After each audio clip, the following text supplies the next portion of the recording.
we have loved her for decades. Please welcome to the Star Magic Spotlight Press Con, Miss Vina Morales! Goosebumps? Nakakatawa naman. Actually, nakakaiyak yung video na yun. Kasi parang nagre-reminisce ka from, you know, when you started in the business. Yun nga lang, wala pa dun yung mga, ano ko, yung 10 years old ako, and 9 years old when I won in the Sixibo Pop. But you know, watching those videos, nakakataba ng puso. So thank you again, Star Magic Spotlight President, for having me. Thank you, Ali. And to all the press people who are here, maraming salamat. And Star Magic family, I see familiar faces and it's been a long time. At sa lahat po ng nanonood sa atin, live stream, thank you so much. At sana mo, dyan lang ho kayo, kapit lang ho kayo. Manood lang ho kayo kasi hindi ko alam kung anong gagawin ko actually. I have no idea. So, ikaw nung bahala, Ai, ha? You are doing so well. Welcome back, Miss Vina. Thank you. Nung pumasok lang kayo, talagang nag-light up yung buong room. Everyone, sobrang sayang-saya na nandito kayo. Kahit gano'n nandun kayo sa isang table, nagtatawanan na ang lahat. Talagang ang good vibes lang na that you're back here. So we're so happy that you're here with us, Miss Vina. Thank you.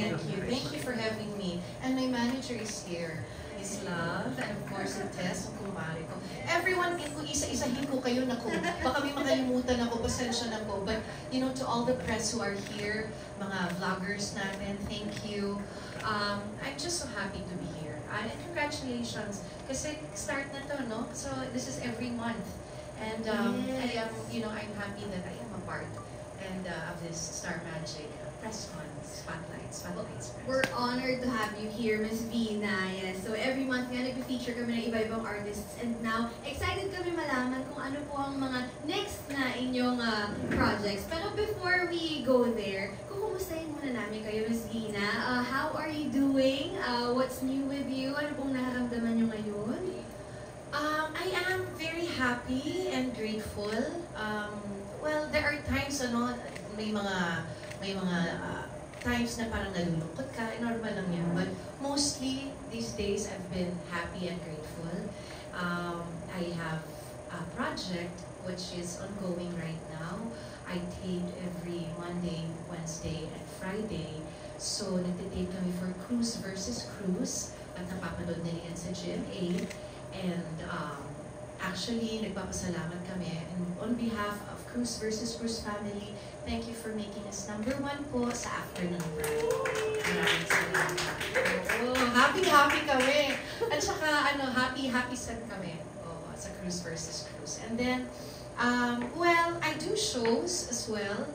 Yung mga either corporate shows or mga provincial shows, hindi nawawala yan. Fiesta, syempre Rumaraket, diba?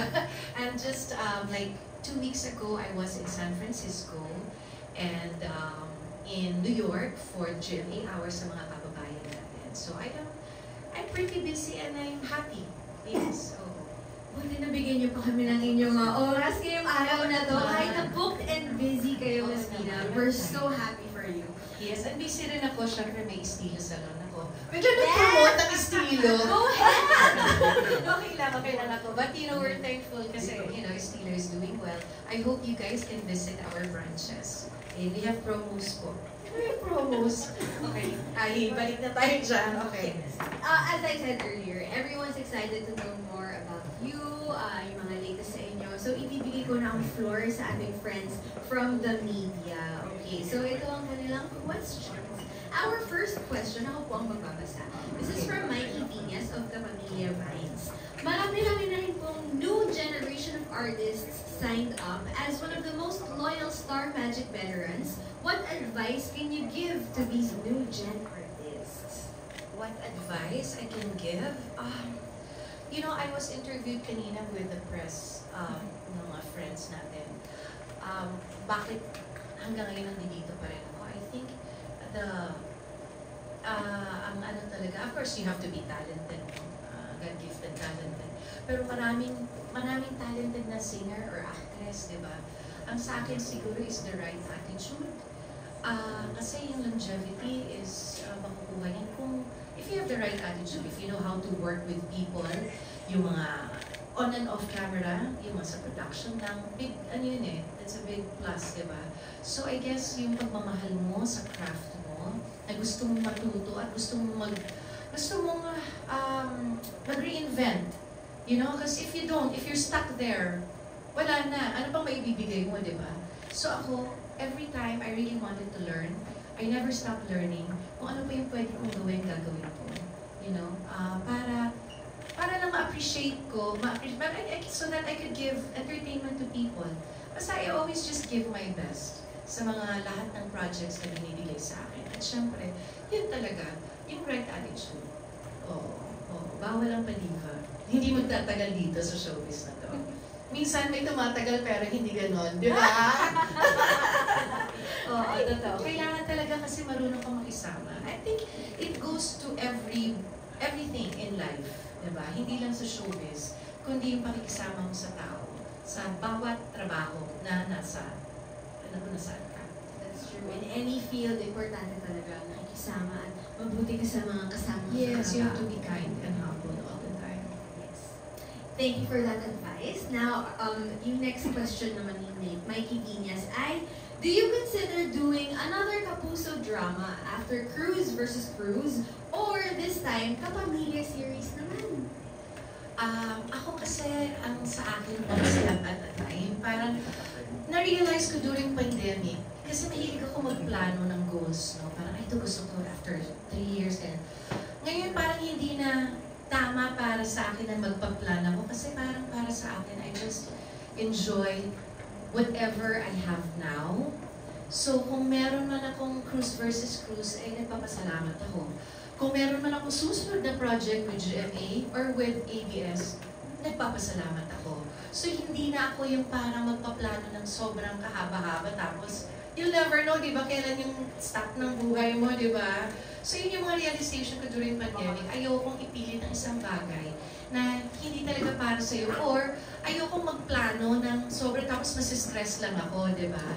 So, ngayon, I play it by ear and I'm just grateful every day and enjoy ko lahat ng projects na ibibigay sa akin and I always give my best. Yun lang.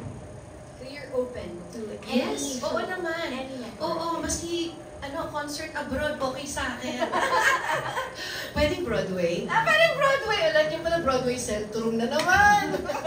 Totoo naman, manifest natin yan. Oo naman, hindi ko akalain makarating ako sa Broadway, New York, di ba? For Here Lies Love. So, akala ko hanggang Broadway Centrum lang ako ng That's Entertainment. So, alam mo yun, hindi mo talaga masabi ang journey ng buhay natin.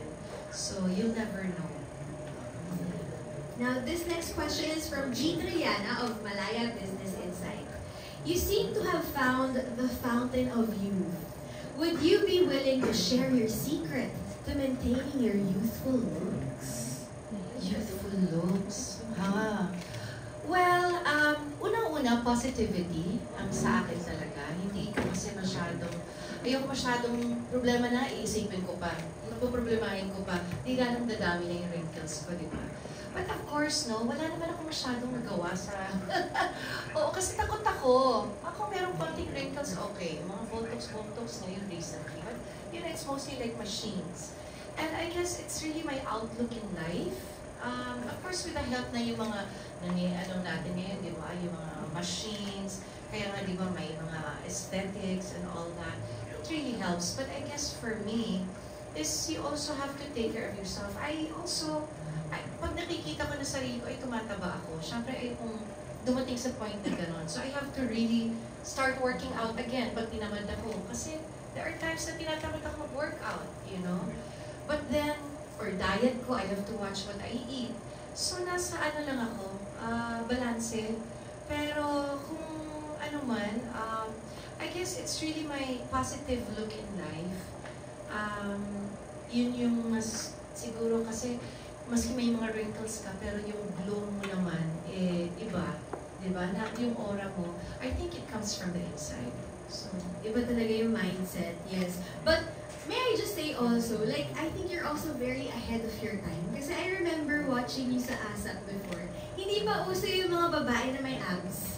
Si Miss Vina Morales, may abs na siya. Parang hindi pa uso yung nag-sing and dance at the same time. Kasi ngayon mga P-pop groups po, mga K-pop, gano'n na ginagawa. Kayo ginagawa niyo na yun. Kanina nga nakita natin sa video rin. Like, you're very ahead of your time also. Oh, actually, medyo naging gym freak ako before. Oo, no, sinasabi, ano yung muscle-muscle ni Vina? Madonna, ang peg, di ba? Pero ngayon, lahat Dumating sa na point na, ginagawa yun. kasi kami yung mga una, ako, Yeah. actually ako, at saka si Ate Jackie Lublanco. Yes. Kami yung medyo mas nag-tone and we really worked out a lot. I did a lot. Kaya siguro kung may kung abs man, ABS, abs, aba, diba? Yung ano man sa akin, mabilis kong matanggal yan because ilang beses na ako nagkaroon ng six-pack. So if I'm like really, my goal is to bring that back again, I think kakayanin ko. Pero syempre mas more effort kasi of the age, right? But I can do it because when I did Rock of Ages, that I need to have my abs again, nagawa ko naman. For like a month of preparation. So, I think, yun yung mga ano ko sa sarili ko. Pag may goal talaga ako, gagawin at gagawin ko yan. Oo. So, kung kailangan gusto ko ng abs, ng six-packs again, magagawa ko yan. Pero kaya naman eh. Sana all kaya yun. No, I just really wanted to commend you. Kasi hindi pa uso yun nun, kayo ginagawa niyo. Oh, Yes. Thank you. Ngayon naman, let's go to Miss Janice Navida of Bulgar. Hi. Hello! Hi, Vina. Kamusta?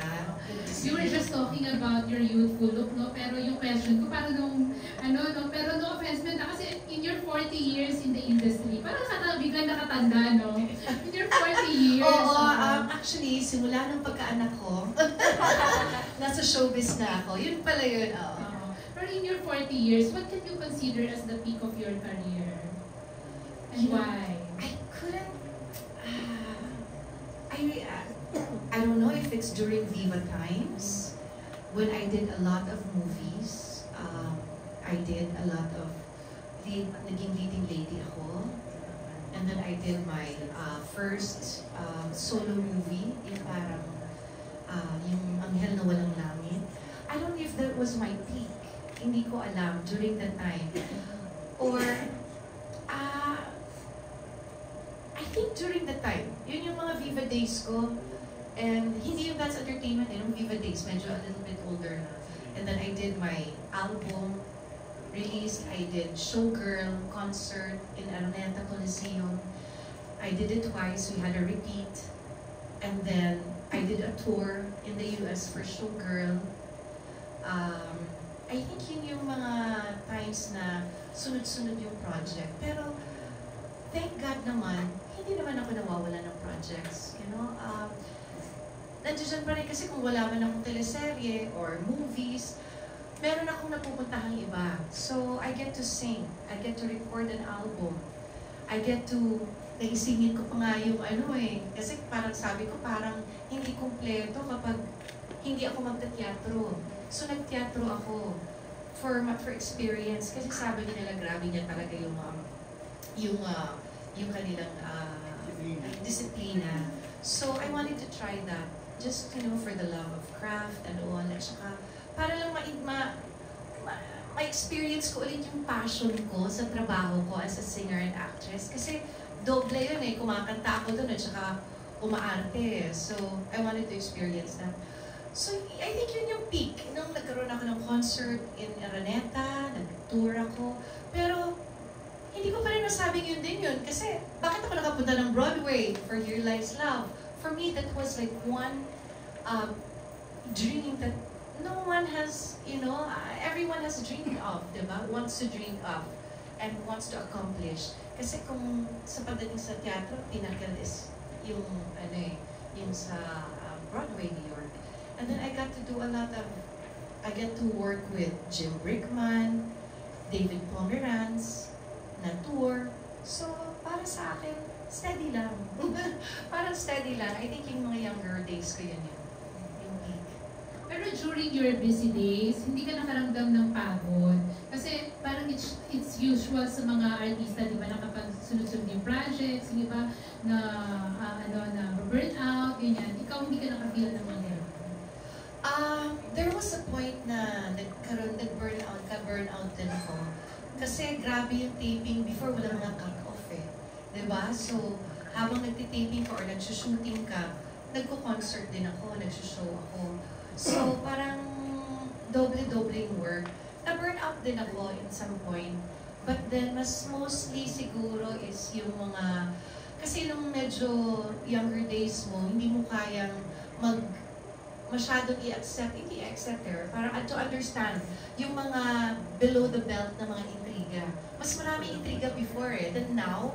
Kasi ngayon, online na lang, sa bagay, ang bilis na ngayon kasi online, But then before kasi, di ba, medyo, siguro masyado kong dinidibdib na parang gusto ko na mag-quit, ayoko na sa showbiz. Pero wala, nandito pa rin ako, di ba? Until I realized na parang, bakit ko ba poproblemahin yun? I mean, whether it's true or not, it's not my problem. I mean, hindi ko na dapat iniisip yun. So hindi ka dumating sa point na yung na-depress ka, nagalit ka sa press people, dahil sa mga intriga sa'yo? No naman. Maybe I was I'm thankful because my family were there.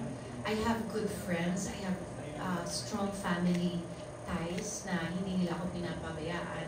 Nandiyan sila sinusuportahan ako mas maraming intriga during that time. Siguro yun yung naging iba sa akin. Siguro madidepress ako kung wala yung pamilya ko. At wala akong mga friends na nandiyan para bigyan ako ng lakas ng loob. Last na lang, kasi alam natin yung Butol Kong Good Joke, talagang nag-hit kayo ni Senator Robin Padilla. Oo naman. Is it possible na magsama ulit kayo? Ibalik yung tandem nyo sa movie?